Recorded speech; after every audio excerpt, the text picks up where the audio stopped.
सुप्रभात बच्चों। आज हम क्लास 5 का लेसन नंबर 5 जहाँ चाह वहाँ राह का अध्ययन करेंगे। तो बच्चों, जहाँ चाह वहाँ राह एक कहावत भी है। इस कहावत का आशय है कि हमें अपने जीवन में कितनी भी परेशानी हो, कितनी भी विषम परिस्थितियाँ हो, तो भी हमें अपना काम करना चाहिए। हमें अपने कर्म पर भरोसा रखना चाहिए ताकि हमें एक दिन सफलता मिल सके। तो बच्चों, इस पाठ में इसी के बारे में बताया गया है कि एक लड़की जिसके जीवन में तमाम सारी परेशानियां हैं, वे शारीरिक, मानसिक आदि, तो वो लड़की उनसे लड़कर भी अंत में सफलता प्राप्त करती है और अपना जीवन सरल बनाती है। तो आप भी इससे अपने जीवन में कुछ सीख सकते हो कि हमें परेशानियों से भागना नहीं चाहिए बल्कि उनका सामना करना चाहिए। तो बच्चों, ध्यान से सुनिएगा। जहाँ चाह वहाँ राह। मलमली धोती का बादामी रंग खिल उठा था। किनारे पर कसूती के टाँकों से पिरोई हुई बेल थी। पल्लू पर भरवा टाँके अपना कमाल दिखा रहे थे।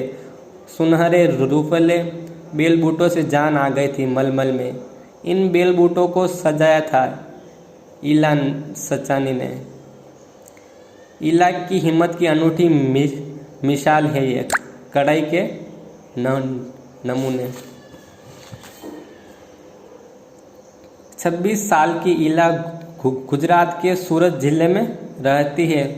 उनका बचपन अमरेली जिले के राजकोट गांव में अपने नाना के यहाँ बीता। तो बच्चों, इला 26 साल की है और वह गुजरात के सूरत शहर में रहती है और वह बचपन से अपने नाना के यहाँ पर रहती है, जो अमरेली जिले के राजकोट गांव में रहते हैं। और इला कढ़ाई का काम करती है। उसके कढ़ाई के काम की मिसाल आसपास के लोग सभी जानते हैं। सांझ होते ही मोहल्ले के बच्चे घरों से बाहर आ जाते।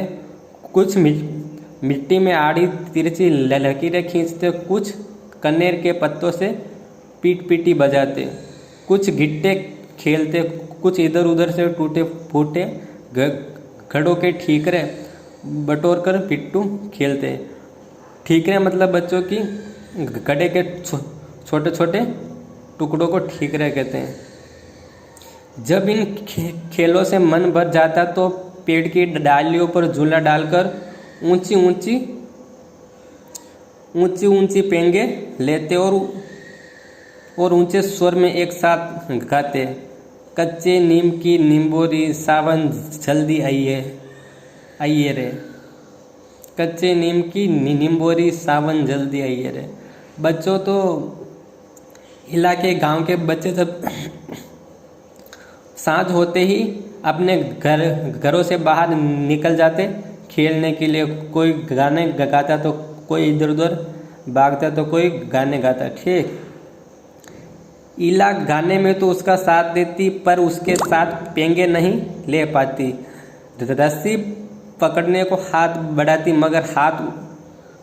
मगर हाथ तो उठते ही नहीं थे। वह चुपचाप एक किनारे बैठ जाती। मन ही मन सोचती, मैं भी ऐसा कुछ क्यों नहीं कर पाती हूँ।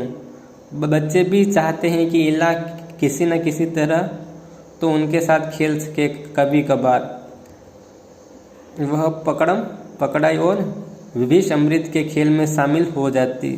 साथियों के साथ जमकर दौड़ती, मगर जब थप्पा करने की बारी आती तो फिर निराश हो जाती। हाथ ही नहीं उठते तो थप्पा कैसे देगी। वह बहुत कोशिश करती पर उसके हाथों ने तो जैसे उसका साथ न देने की ठान ही रखी हो। इला ने अपने हाथों की इस जिद को एक चुनौती माना। तो बच्चों, जब इला के घर के आसपास बच्चे खेलने आते तो उसका भी खेलने का मन उनके साथ होता था, पर इला के हाथ काम नहीं करते थे। ठीक है, तो वह उनके साथ खेल नहीं पाती थी। तो इला सोचती थी कि काश मैं भी इनके साथ खेल पाती, इनके साथ थप्पा थप्पी खेल पाती। इला खेलने की बहुत कोशिश करती थी मगर इला के हाथों ने तो उनका साथ न देने की ठान रखी थी। इस तरह वह बहुत ही परेशान रहती थी। इला ने अपने हाथों की जिद को चुनौती मान लिया कि उसे इनको काम करवाना ही है। ठीक, तो उनके बच्चों के साथ खेलना ही है। ठीक है बच्चों, तो हम इसके आगे कल पढ़ेंगे और जहाँ तक पढ़ा है वहाँ तक आप एक बार अध्ययन करिएगा। धन्यवाद बच्चों।